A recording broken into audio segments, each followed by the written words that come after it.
ओम नमो भगवते वासुदेवाय नमः। माघी महात्म्य का 22वां अध्याय। वेद निधि ने महर्षि लोमस से पूछा, हे प्रभु, देवदूती कौन थे, वे कहाँ रहते थे, किसके पुत्र थे तथा उन्होंने किस पिशाच को और किस प्रकार मुक्ति प्रदान की थी। महर्षि लोमस बोले, सरस्वती नदी के सुंदर शांत तट पर पर्वत के ऊपर अनन्य विष्णु भक्त महात्मा देवदूती निवास करते थे। वे भगवान विष्णु के वर से उत्पन्न हुए थे। वे हर समय भीषण तप किया करते थे। ग्रीष्म ऋतु में वे सूर्य की ओर दृष्टि केंद्रित कर पंचाग्नि तपा करते थे। वर्षा ऋतु में खुले मैदान में बैठकर तप करते थे तथा जाड़ों में सरस्वती नदी के शीतल जल में खड़े होकर तप करते थे। तप करने के साथ ही तपस्वी देवदूती चंद्रायन व्रत की विधि से जीवन व्यतीत करते थे। इस तरह उन्हें जीवन व्यतीत करते हुए 1 सहस्त्र वर्ष हो गए।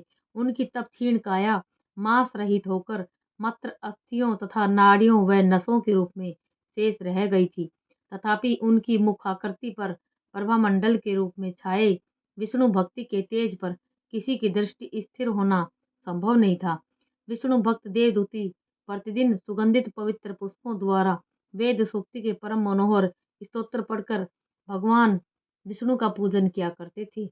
एक दिन बैसाख मास की एकादशी को वह मगन मन से भगवत पूजन में लीन थे कि उनकी स्तुति से प्रसन्न होकर भगवान विष्णु गरुड़ पर आरूढ़ होकर उनके सामने आ उपस्थित हुए। जब देवदूती ने साक्षात भगवान विष्णु को देखा तो हर्षातिरेक ने उन्हें रोमांच हो आया। वह अपनी सुध बुध भूलकर भगवान पर दृष्टि केंद्रित कर उन्हें अपलक निहारते रहे। अपने भक्त देवदूती की ऐसी भाव विभोरता देखकर भगवान विष्णु ने मुस्कुराकर उनसे कहा, हे देवदूत, तुम मेरे प्रिय भक्त हो तथा मनसा वाचा कर्मणा मुझको ही समर्पित हो। मैं तुम्हारे इस भक्ति भाव से अत्यंत प्रसन्न हूँ।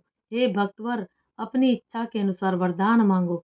देवादिदेव भगवान विष्णु के ऐसे वचन सुनकर प्रेमानंद मगन देवदूती ने करबद्ध होकर निवेदन किया, हे करुणानिधि कमल नयन शेषाई देवादिदेव सर्वेश्वर, आपने अपनी माया से यह उत्तम मनोहारी रमणीय शरीर रूप धारण किया है।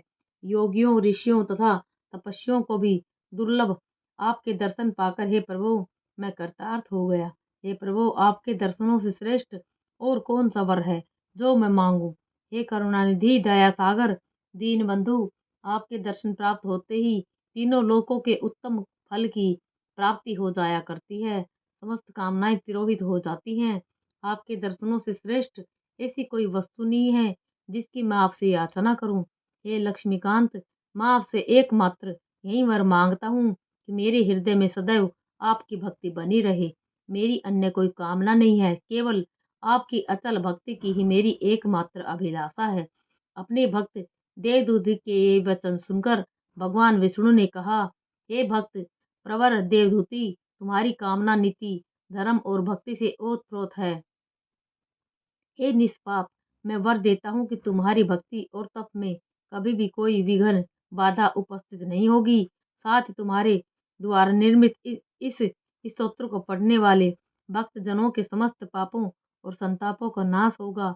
भक्ति भाव से इसका पाठ करने वाले दैहिक दैविक और भौतिक पापों व संतापों से मुक्त होकर मेरे परम धाम विष्णु लोक को प्राप्त करेंगे। मेरा यह वचन संशय रहित सत्य है।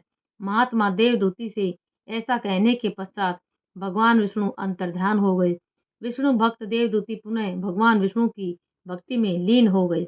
इति श्रीपद पुराणे माघ मास में 22वां अध्याय समाप्त।